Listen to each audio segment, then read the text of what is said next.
Assalamualaikum warahmatullahi wabarakatuh.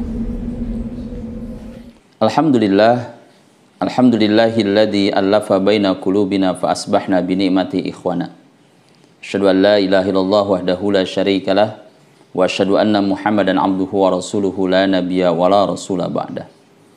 Allahumma salli wa sallim wa barik ala Muhammadin wa ala alihi wa ashabihi wa man tabi'ahum bi ihsani ila yaumil qiyamah. Pertama, mari kita senantiasa memanjatkan rasa syukur kita kepada Allah Subhanahu wa Ta'ala atas segala limpahan nikmat dan karunia-Nya kepada kita semuanya, sehingga detik ini kita masih diberikan kesempatan oleh Allah Subhanahu wa Ta'ala untuk bersilaturahim melalui media ini. Mudah-mudahan Allah Subhanahu wa Ta'ala mencatatkan apa yang kita lakukan ini adalah bagian daripada amal saleh. Dan mudah-mudahan apa yang kita sampaikan di majelis ini Allah catatkan kita sebagai orang-orang yang lagi mengamalkan apa yang diperintahkan olehnya, yaitu thalabul ilm. Salawat salam semoga Allah Subhanahu wa Ta'ala menyampaikan kepada kedua hasanah kita, yakni Habibana wa Nabiyana Muhammad sallallahu alaihi wasallam. Bapak Ibu sekalian, segenap karyawan dari BMT Khonsa yang dirahmati Allah Subhanahu wa Ta'ala, bagi sebagian besar yang bergerak di dunia perbankan atau di bidang keuangan, kondisi pandemi yang seperti ini menjadikan mungkin banyak hal yang sangat berpengaruh terhadap operasional lembaga ini. Apalagi kalau kita kemudian hadapkan kepada kondisi di mana kemudian ekonomi lagi terpuruk. Bahkan tidak sedikit mungkin orang yang akhirnya harus diputus hubungan kerjanya. Nah, sebagian kemudian berbicara ketika terjadi pemutusan kerja atau hal apapun yang diributkan apa sekarang ini. Semuanya berbicara tentang masalah rezekinya. Ya, seolah-olah kalau dia nggak bekerja maka dia nggak dapat rezeki. Mari kita lihat. Ketika kita berbicara tentang masalah rezeki, ya, berbicara tentang masalah rezeki, mungkin kita tidak akan pernah tahu di mana rezeki kita berada. Ya. Akan tetapi rezeki itu tahu harus mengalir dan mengarah kemana ketika kemudian orang yang mendapatkan rezeki itu jelas ada. Bisa jadi Allah perintahkan rezeki itu turun dari langit, atau mungkin turun dari yang namanya pegunungan, atau dikeluarkan oleh Allah Subhanahu wa Ta'ala dari dalam lautan, dari perut bumi. Yang jelas tidak akan salah rezeki itu kemudian menuju kepada orang yang berhaknya. Jadi ini semuanya diperintahkan oleh Allah Subhanahu wa Ta'ala. Kenapa? Karena urusan rezeki itu Allah sudah menjaminkannya kepada kita. Rezeki itu kapan kita dijaminkan? Bukan ketika kita lulus dari sekolah baru kita dijaminkan rezekinya. Tidak. Ketika kita kemudian sudah menikah baru kemudian dijaminkan rezekinya, enggak. Tetapi rezeki itu ternyata jauh oleh Allah telah disiapkan. Kapan? Catatan di dalam hadis Nabi SAW, rezeki itu sudah dicatatkan oleh Allah 4 bulan 10 hari ketika kita masih dalam perut ibu kita. Ya. Maka amat keliru kalau ada orang yang bertawakal kepada rezeki, dimaknai rezeki itu adalah hasil dari apa pekerjaan kita. Ya. Jadi rezeki itu tidak ada kemudian kaitannya dengan masalah pekerjaan kita. Kenapa? Karena pekerjaan itu adalah ibadah. Ya. Sedangkan ketika kita berbicara rezeki itu adalah urusannya Allah Subhanahu wa Ta'ala. Ya. Dan catatannya sering saya sampaikan bahwasannya setiap anak manusia tidak mungkin dia wafat sebelum rezekinya habis. Artinya apa? Rezeki berbanding lurus dengan yang namanya kematian, ya. Nah, kadang-kadang kita begini. Di antara kita tidak sedikit yang membanting tulang bagaimana mengumpulkan pundi-pundi harta kita agar kemudian di tabungannya itu banyak, catatannya banyak, dan itu menganggap kemudian rezekinya yang di tabungan-tabungan itu rezeki kita? Belum tentu. Karena sesungguhnya ketika berbicara rezeki itu adalah sesuatu yang sudah kita nikmati. Sedangkan sesuatu yang belum kita nikmati sebesar apapun belum tentu jadi rezeki kita. Bisa jadi tabungan tadi yang sampai ratusan juta, bahkan mungkin miliaran itu masih tertabung mungkin di BMT Honsa. Apa jadi rezeki yang nabung? Belum tentu. Ternyata dia wafat, maka tabungan itu buat siapa? Ternyata tabungan itu adalah menjadi rezekinya ahli waris, ya. Nah, jadi dipahami dengan baik bahwasannya ketika berbicara tentang masalah rezeki ini adalah haknya Allah Subhanahu wa Ta'ala memberikan kepada kita. Maka dari sisi ini kita berbicara kalau seandainya bekerja itu adalah ikhtiar kita. Sedangkan rezeki yang diberikan itu adalah merupakan kejutan dari Allah Subhanahu wa Ta'ala. Nah, penting saya kemudian menyampaikan di awal ini kaitannya dengan ini semuanya. Kenapa? Supaya kita di musim-musim pandemi seperti ini tidak salah dalam melangkah. Kenapa? Karena ketika berbicara masalah rezeki itu jangan lupa. Karena hakikat ketika berbicara rezeki itu akan ditanya dua. Satu, dari mana kita dapatkan rezeki itu, dan yang kedua, untuk apa kita gunakan rezeki itu. Maknanya apa? Rezeki itu halalnya akan dihisab, haramnya akan diazab. Sudah, maka nggak usah iri dengan rezeki yang diterima oleh orang lain. Kenapa? Karena tadi Allah sudah menentukan kepada kita semuanya. Nah, Bapak Ibu sekalian yang dirahmati Allah Subhanahu wa Ta'ala, kalau seandainya saya kemudian tanyakan kepada Bapak sekalian, seandainya Allah Subhanahu wa Ta'ala memberikan rezeki kepada panjenengan, kita semuanya rezeki yang banyak, kira-kira apa yang akan dilakukan kalau seandainya Allah melimpahkan rezeki kepada kita yang banyak tadi? Ya. Ini penting kita sampaikan. Kenapa? Karena ternyata harta yang diberikan, dititipkan oleh Allah Subhanahu wa Ta'ala kepada kita, itu kebermanfaatan atau tidaknya tergantung bagaimana kemudian orang yang diberikan harta itu. Jadi kalau ada orang yang diberikan harta, ternyata nilainya dia ketika mendapatkannya dengan baik, maka niscaya dia akan menggunakannya dengan yang baik. Ketika dia cara mendapatkannya dari sesuatu yang tidak baik, maka harta itu akan mengalami atau menjadikan mudarat dan ketidakbaikan kepada yang di sekitar. Maka kemudian kata Rasul sallallahu alaihi wasallam dikatakan, ni'mal malu salih limar salih. Sesungguhnya harta itu baik dan tidak baik itu akan tergantung siapa yang memegangnya. Maka harta yang baik dipegang dengan orang yang baik, maka akan memberikan kebaikan. Nah, untuk itu hari ini kita akan belajar ya. Ini sebelum harta itu mungkin sampai kepada diri kita semuanya, dan mari kita belajar bagaimana kemudian sahabat-sahabat radhiyallahu anhum contoh yang terbaik. Artinya tadi ni'mal malu salih, jadi harta yang baik itu ada di tangan orang yang salih. Coba kita lihat bagaimana perjalanan sahabat radhiyallahu anhum yang mana menjadi cerminan bagi kita, supaya nanti kalau kita nanti kemudian diberikan amanah oleh Allah Subhanahu wa Ta'ala berupa materi yang seperti itu, mari kita belajar kepada beberapa orang sahabat yang akan saya sampaikan kisahnya ini. Mananya apa? Kalau Anda bisa melakukan, kita bisa melakukan seperti yang dicontohkan oleh sahabat ini, selamat, Anda menjadi orang kaya yang sesungguhnya. Yang pertama kita lihat ada sosok yang namanya Abu Bakar As-Siddiq. Ayo kita lihat berapa jumlah kekayaan daripada Abu Bakar As-Siddiq.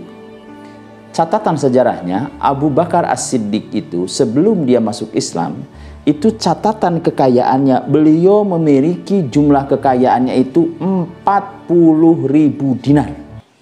Coba bayangkan.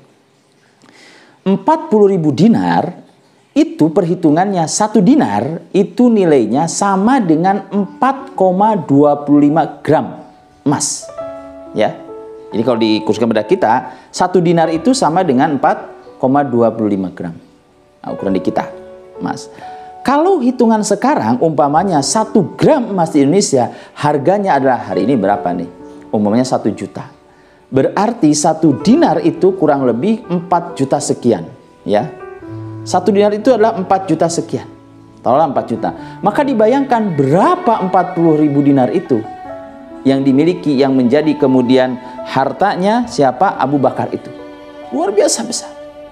Tetapi lihat, inilah kemudian tadi ketika dia memiliki harta, dia gunakan untuk apa? Ternyata harta yang dimiliki oleh Abu Bakar itu adalah dia gunakan untuk membebaskan setiap orang yang menjadi budak. Maka tercatatlah kemudian ada yang namanya Bilal, dibebaskan. Kemudian ada juga sosok kemudian yang namanya Amir bin Fuhairah, dibebaskan. Jadi harta yang dia miliki habis semuanya digunakan untuk membebaskan siapa? Para budak. Kenapa dibebaskan? Karena para budak ini dia ditahan, dia disiksa. Kenapa? Karena dia beriman kepada Rasulullah SAW. Karena keimanannya itulah dia siksa. Maka kemudian Abu Bakar datang membebaskan dengan hartanya. Inilah gambaran orang kalau mendapatkan hartanya itu baik, maka digunakan untuk yang baik, akan nggak berat dia membakar. Baik, berapa jumlah hartanya? 40.000 dinar. Dan yang luar biasa, ketika hendak masuk ke dalam peperangan Tabuk, ya, perangan Tabuk, maka saat memerangi Tabuk itu apa yang dilakukan oleh Abu Bakar? Ternyata Abu Bakar membawa seluruh hartanya yang dia miliki diserahkan kepada Rasulullah SAW untuk membantu perjuangan Rasulullah SAW. Maka saat itu kemudian Rasulullah SAW bertanya kepada Abu Bakar, "Ya Abu Bakar, mada tabqa fil bait?" Wahai Abu Bakar, apa yang kau tinggalkan di rumah? Apa jawaban Abu Bakar? Cukup, kata Abu Bakar, Allah wa rasuluhu. Cukup aku tinggalkan Allah dan Rasulnya. Mendengar ucapan ini, maka Rasulullah SAW menyampaikan satu kalimat yang luar biasa kepada Abu Bakar. Khusus disampaikan kepada Abu Bakar. Mana fa'ani malun qattun, mana fa'ani malun Abu Bakrin. Kata Nabi SAW, tidak ada harta yang lebih bermanfaat daripada hartanya Abu Bakar. Mendengar kalimat ini, maka Abu Bakar kemudian menangis luar biasa dengan ungkapan Nabi SAW. Baik, satu orang Abu Bakar. Kedua, ada sosok yang namanya Utsman bin Affan. Berapa harta kekayaannya? Kalau tadi Abu Bakar ada kekayaannya, dinarnya adalah 40.000 dinar, ternyata Utsman kekayaannya 150.000 dinar. Silahkan. Berapa itu dirupiahkan? Saya kira orang-orang BMT ya kalau ngitung kayak gitu pinter lah ya. 150.000 dinar. Tetapi ternyata digunakan untuk apa hartanya itu?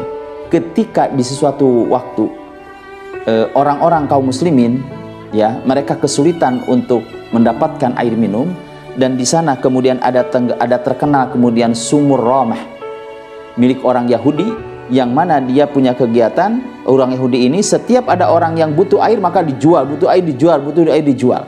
Maka Nabi SAW kemudian mengumumkan kepada orang-orang, kata Nabi SAW, siapa yang membeli sumur Ramah, ya, sumur Ramah, dan menjadikan timbanya bersama dengan kaum muslimin, maka dia akan mendapatkan yang lebih baik, kata Nabi SAW, di surga nanti. Maka mendengar kalimat ini, kemudian Utsman bin Affan akhirnya mengeluarkan dananya yang tidak sedikit untuk membeli sumur ini. Dan hebatnya lihat, ini yang luar biasa. Hebatnya ketika beliau sudah membeli kemudian sumur itu dan mewakafkannya, tidak serta-merta kemudian beliau mengambil karena sebagai orang yang wakif kemudian seenaknya membaginya. Tidak. Ternyata beliau mengambil posisi walaupun beliau sudah mewakafkan dan sebagai wakifnya terhadap sumur itu, tetapi ketika beliau kemudian membutuhkan air, posisinya sama dengan kaum muslimin yang lain, mengambilnya sama kalau antri-antri sama yang lain. Inilah sikapnya ketika dia diberikan luar biasa oleh Allah Subhanahu wa taala. Ya. Maka ini kalimat yang luar biasa tersampaikan oleh sahabat-sahabat radhiyallahu. Mereka hartanya ternyata digunakan untuk perjuangan, diberikan, maka mereka kemudian mendapatkan kalimat yang tadi disebutkan, embernya menempel dengan kaum muslimin dan nanti akan dapatkan yang lebih baik di surga. Siapa ini? Beliau adalah sosok seorang yang namanya Utsman bin Affan. Dan ini Utsman bin Affan terkenal luar biasa. Dan sampai sekarang ternyata kekayaan beliau tidak habis. Sampai sekarang kekayaannya beliau nggak habis, masih ada kebun kurma yang memang atas nama beliau, bahkan beliau juga punya hotel atas nama beliau dan sekarang kekayaan sampai sekarang masih ada, ya. Itu yang kedua. Jadi bagaimana harta yang digunakannya ternyata semuanya untuk di jalan Allah Subhanahu wa taala. Yang ketiga terakhir, ini yang menarik. Kalau tadi Umar memang Utsman, kemudian Abu Bakar sudah ada. Yang ketiga yang luar biasa terjadi kepada siapa? Abdurrahman bin Auf. Abdurrahman bin Auf ini adalah seorang yang ketika beliau hijrah ke Madinah, hartanya zero, habis semuanya, tidak ada yang dibawa. Tetapi lihat, beliau datang kemudian ke negeri Madinah dan kemudian dijadikan oleh Rasulullah SAW disaudarakan dengan Sa'ad bin Rabi, yang mana Sa'ad bin Rabi menawarkan kepada Abdurrahman bin Auf agar hartanya setengahnya silahkan untuk dikelola, tapi Abdurrahman menolak. Ketika menolak, beliau apa? Tolong tunjukkan di mana kemudian arahnya pasar. Ditunjukkan kemudian arahnya ke pasar, dan ternyata beliau, mohon maaf, datang awal-awal di pasar itu, hari-harinya hanya cukup mendapatkan untuk dia makan, ya, untuk dia makan. Tetapi setelah awal-awal itu, usahanya mulai sukses itu, ternyata beliau apa? Karena beliau istrinya ditinggal di kota Makkah, tidak mau ikut, dan beliau ke Madinah datang kemudian sendirian. Ketika dia sudah beli pasar, awal-awal dia di pasar itu, ternyata beliau menikah. Ya, dia menikah. Lihat, orang yang awalnya tidak punya, dan kemudian Allah berikan jalan dia berusaha. Ketika awal menikah, apa yang terjadi? Awal menikah, untuk menikah itu, ternyata beliau mas kawinnya tidak banyak. Beliau sebagai mas kawin kepada istrinya, diberikan istrinya adalah emas sebesar biji kurma. Kebayang nggak? Emas sebesar biji kurma itu berapa? Ya, ini adalah diantara yang dikatakanlah tentang Abdurrahman bin Auf. Dan lihat sedekahnya atau harta yang dia miliki berapa? Beliau memiliki angka kekayaannya adalah 3.200 ya 3.200 ya 3.200.000 dinar. 3.200.000 dinar. Ya, ini angka yang tidak sedikit. Tetapi ternyata di angka segitu semuanya apa? Beliau wakafkan, bersedekah. Kepada siapa? Kepada istri-istri Nabi. Dikasihkan hadiah. Berwasiat kepada orang-orang yang ikut jihad di sabilillah. Habis kemudian diberikan seperti itu. Maka ketika ini dilakukan, apa kata Rasulullah SAW? Saqqallahu inu auf min salsabilal jannah. Kata Allah Subhanahu wa taala, kata Rasul sallallahu alaihi wasallam kepada Abdurrahman bin Auf, karena kebaikan dengan harta yang dia berikan seperti itu, maka kata Nabi sallallahu alaihi wasallam, Abdurrahman bin Auf nanti akan meminum air salsabila di surga. Sudah ditemukan oleh Rasulullah. Nah, jadi inilah kemudian dicontohkan oleh sahabat. Nah, maka Bapak Ibu sekalian, ikhwas sekalian, hari ini kalau kita kesulitan, ayo mari kita pahami tentang konsep rezeki itu. Kemudian kita niatkan mengikuti apa yang disampaikan dan dilakukan oleh sahabat-sahabat yang besar ini. Maka untuk itu, supaya kita kemudian kalau ingin mengikuti apa yang disampaikan tadi, mungkin akan menjadi bin Abdurrahman bin Auf, ingin menjadi siapa Utsman bin Affan, atau kemudian ingin menjadi Abu Bakar. Monggo, silahkan mau yang mana. Ya, akan tetapi kita iringi dengan satu doa. Maka sebagai penutup, saya ajarkan satu doa agar kita bisa seperti siapa sahabat yang tadi, menjadi orang-orang yang kaya. Nah, ini kayaknya penutupnya penting ya, dicatat ya. Ingin jadi orang kaya kan? Nah, kalau menjadi orang kaya, ini doanya. Apa doanya? Bismillahirrahmanirrahim. Allahumma kfi, ya, Allahumma kfi bihalalika an haramika. Sekali lagi, Allahumma kfi bihalalika an haramika wa agni bifadlika amman siwaka wa agni bifadlika amman siwaka. Ulangi sekali lagi. Allahumma kfi bihalalika an haramika wa aghnini bi fadlika amman siwak. Jadi kita minta kepada Allah, ya Allah, cukupilah aku dengan rezeki yang halal darimu dan terhindarkanlah dari yang haram. Dan kita minta Allah, ya Allah, jadikanlah aku orang kaya dengan anugerahmu dan tidak bergantung selain kepadamu. Itu diantara doa yang disampaikan oleh Rasulullah SAW. Nah, ikhwafillah sadakumullah, mudah-mudahan di kesempatan hari ini sebagai nasihat bagi kita, terutama antum sekalian yang ada di lembaga keuangan, monggo kita untuk mengikuti apa yang disampaikan, contohkan. Seandainya kita lembaga ini kemudian menjadi lembaga yang sukses seperti itu, jangan lupa ya, amalan-amalan dilakukan oleh mereka sahabat radhiyallahu anhum. Kita berdoa mudah-mudahan Allah Subhanahu wa taala segera menuntaskan Covid pandemi ini, dan mudah-mudahan kita yang sekarang kemudian lagi mengalami kesulitan, ya, oleh Allah Subhanahu wa taala segera dicabutkan kesulitan itu semuanya. Demikian yang disampaikan. Terima kasih atas segala perhatiannya. Mohon maaf segala kekurangan. Subhanakallahumma wa bihamdika asyhadu an la ilaha illa anta astaghfiruka wa atubu ilaik. Wassalamualaikum warahmatullahi wabarakatuh.